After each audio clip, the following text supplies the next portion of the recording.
हे राम जी, हम हम नैना के बिना नहीं जी सकते। प्लीज हमें हमारी बच्ची वापस लौटा दीजिए प्लीज।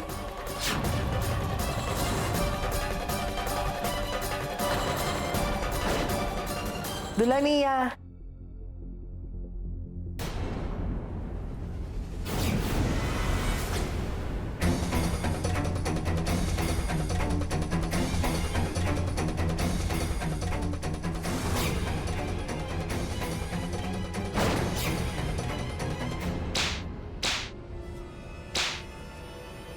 ये क्या कर रहे थे तुम? हमें सिंदूर लगा रहे थे। हम अपने पति के साथ नहीं रहते, इसका मतलब ये नहीं कि हम ब्याहता नहीं है।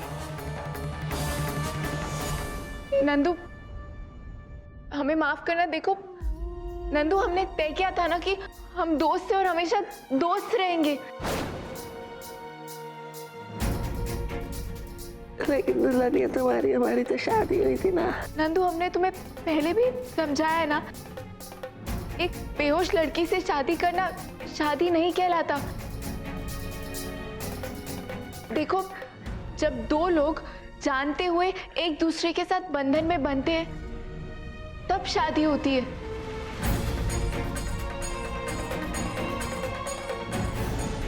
तुम समझ रहे हो? देखो नंदू, तुम हमें दुल्हन बोलते हो ना, तो क्या हमने तुम्हें कभी मना किया वो बोलने से?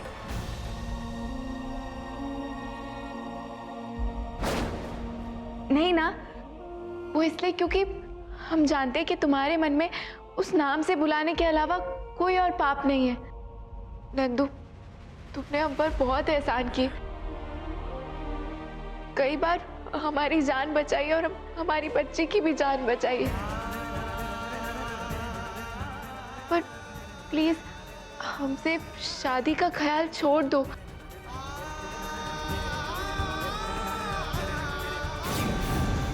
हम एक ब्याहता है, हमारे पति सिर्फ और सिर्फ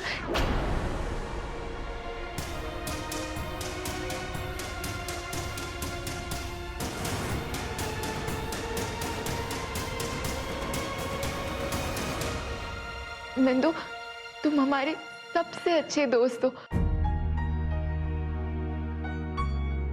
और तुम्हें पता है, दुनिया में सबसे अच्छा रिश्ता दोस्ती का होता है। इस रिश्ते को कोई और नाम देकर इसे खराब मत करो प्लीज।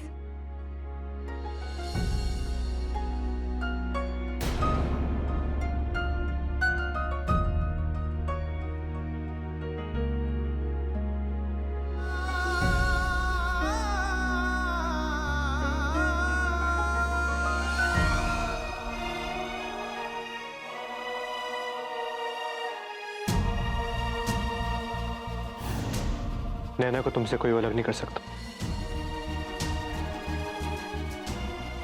चाहे दुनिया इधर की उधर हो जाए। नैना हमेशा से तुम्हारी थी, तुम्हारी है और तुम्हारी ही रहेगी।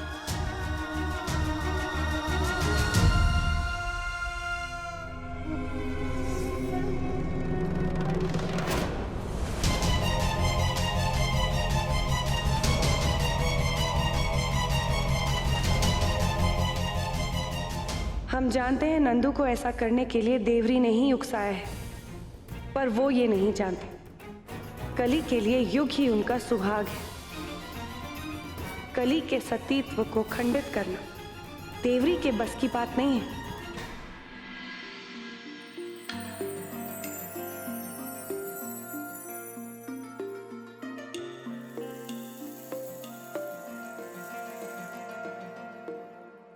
मैं तेनू समझावा कि ना तेरे मिथिला में कोई कन्या रोए और राम जी उसकी हेल्प ना करे, ऐसा तो हो ही नहीं सकता।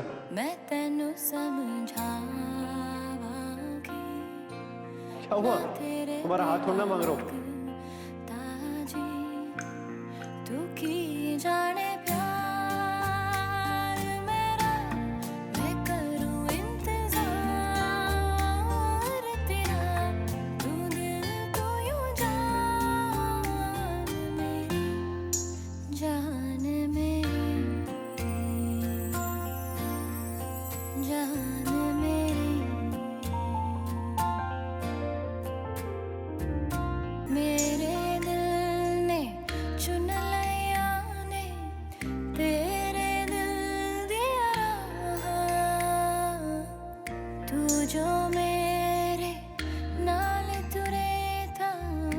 तुर पे मेरी आसान जीना मेरा है उन्हें तेरा की मैं करा तू कर एतबार मेरा मैं करूँ इंतजार तेरा तू दिल तू यूं जान मेरी जान मेरी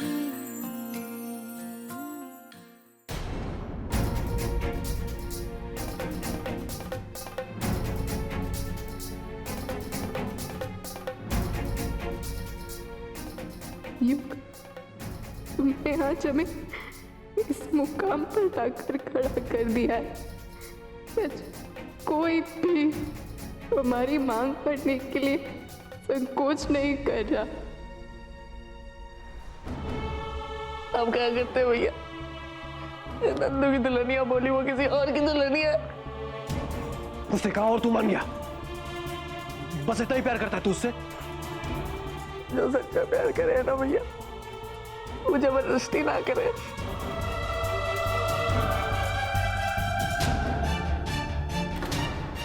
पवित्रता है उसमें जो तेरे मोहरे को कमजोर कर रही है।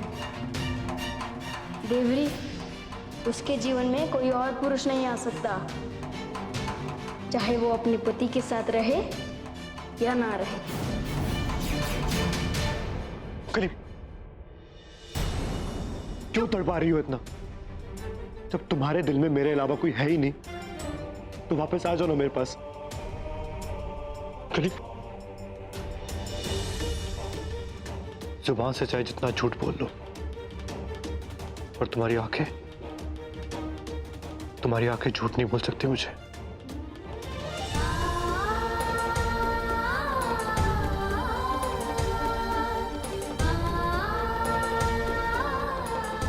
कि तो यही कहती है कि तुम भी मुझसे बहुत बहुत प्यार करती हो।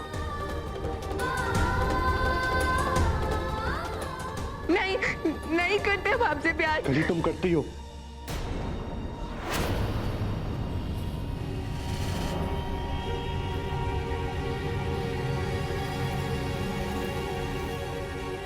हम एहसानमंद हैं आपके कि आपने हमें नैना लौटा दी,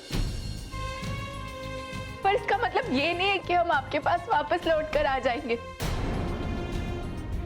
हमने नंदू से शादी करने के लिए मना किया क्योंकि शादी हमारे लिए खेल नहीं है।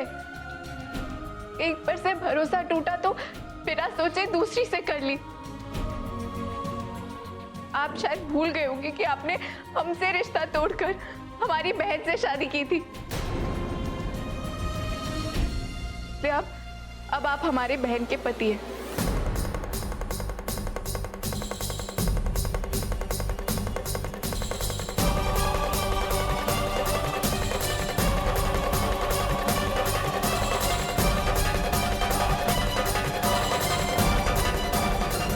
हो गया, बस हो गया। आपका मुंह पोछ देते हम। ला,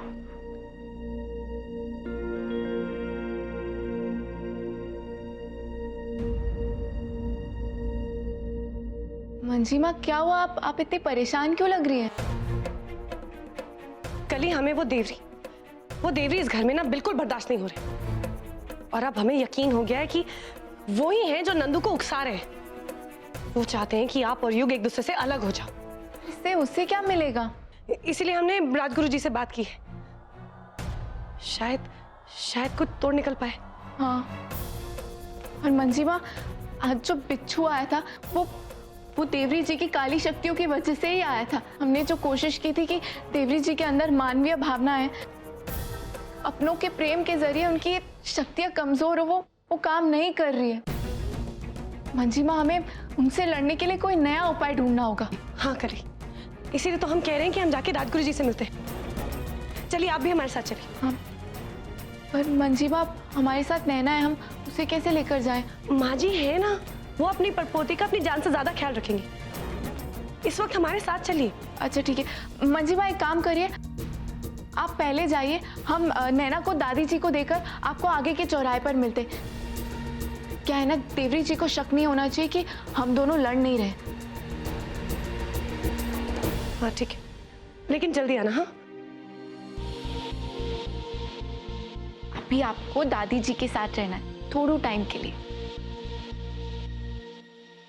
रघुपति राघव राजा राम पतित पावन सीताराम।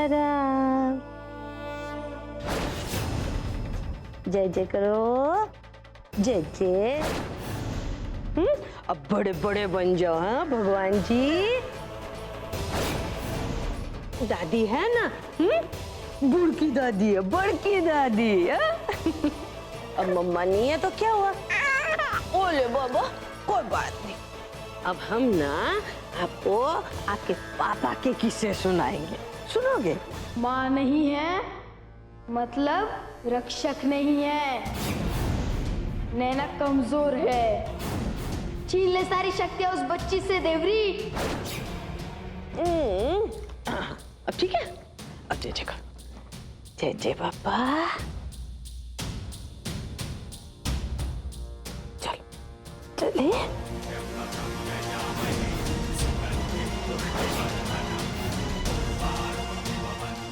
सही कह रहा है तू देवा, आज हम ये मौका हाथ से जाने नहीं देंगे। आज नैना की सारी शक्तियां छीन लेंगे हम।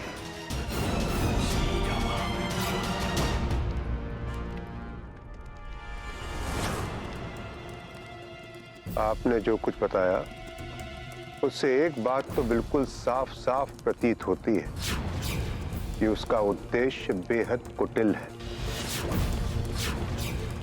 पर वो करना क्या चाहता है ये समझ पाना थोड़ा मुश्किल लग रहा है, क्योंकि हमला आप पर भी हुआ है, मंजरी जी पर भी हुआ और नैना पर भी हुआ। आपको और युग को अलग करने की कोशिश भी की गई, इसलिए हम समझ नहीं पा रहे हैं कि वो आखिर करना क्या चाहता है। राजगुरु जी, इन सब की शुरुआत यहाँ से हुई कि हमारे घर में एक सूखा पेड़ उगाया था और देवरी जी ने आकर उस पेड़ में पत्ते उगा दिए और फिर घर के सारे लोग उन्हें बहुत ज्ञानी समझने लगे और उनकी सारी बातें मानने लग गए। सूखा पेड़? हाँ, और उस सूखे पेड़ के नीचे बैठकर वो मिट्टी के गोले जैसा कुछ बनाकर उसकी पूजा करते हैं। सूखा पेड़, मिट्टी के गोले। सूखा पेड़, मिट्टी के गोले। सूखा पेड़, मिट्टी के गोले।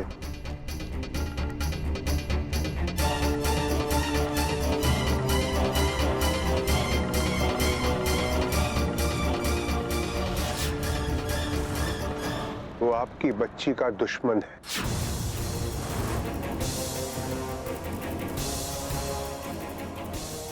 वो उसकी बलि देना चाहता है।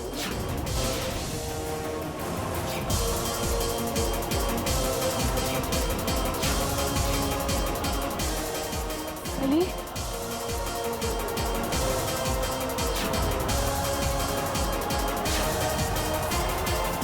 और फिर आपके पापा टेबल पर जाकर बैठ गए। टेबल पर कहने लगे हमको अब वही पटाखा चलाना है। और फिर तुम्हारे दादाजी रात को 3 बजे दुकान खुलवाए, तब जाके पटाखे लाए। देखो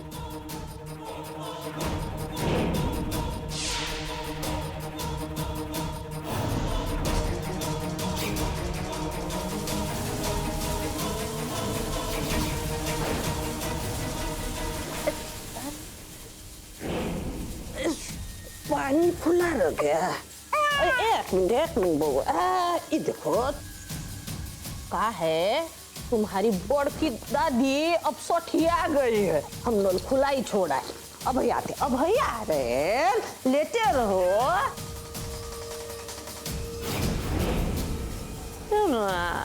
तो कैसे भूल गए?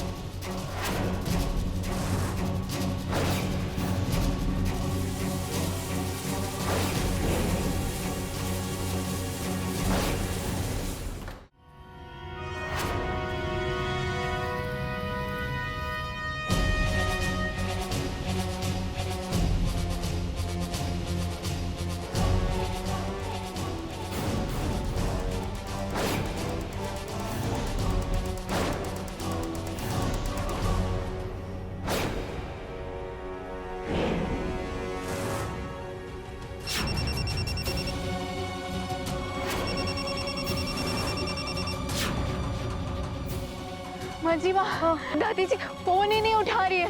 फोन साइलेंट पे होगा सुना। माँ जी माँ, हमें बहुत घबराहट हो रही है, अगर हमारी नैना को कुछ हो गया तो। बस हमें जल्दी से घर पहुंचना है, चलिए लेट मत कीजिए, चलिए।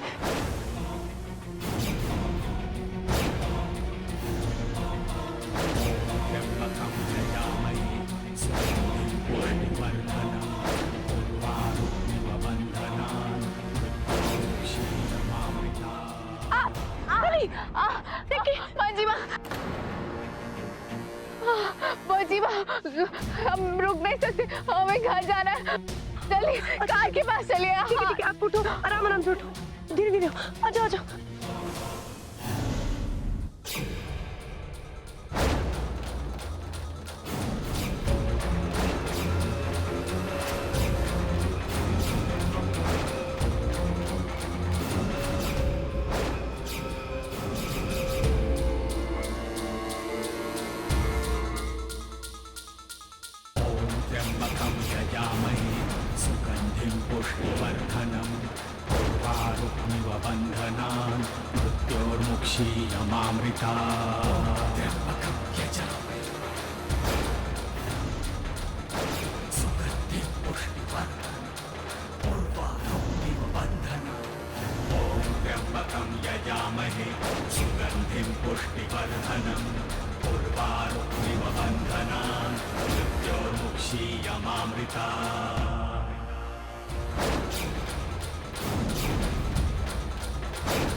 हे राम जी, प्लीज हमारी नैना पर अपनी कृपा बनाए रखना।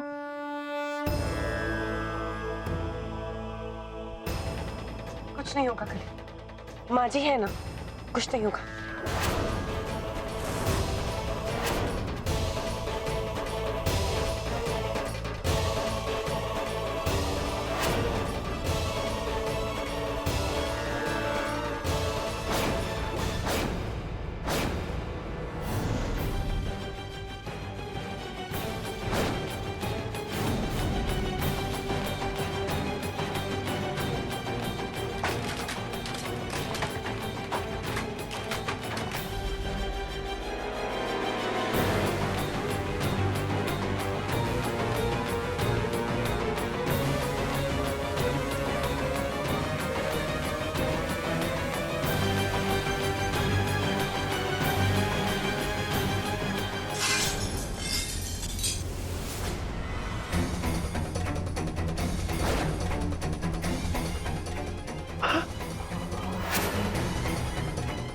असंभव, ऐसा कैसे हो सकता है? काली तो घर में है नहीं, तो नैना को बचाया किसने?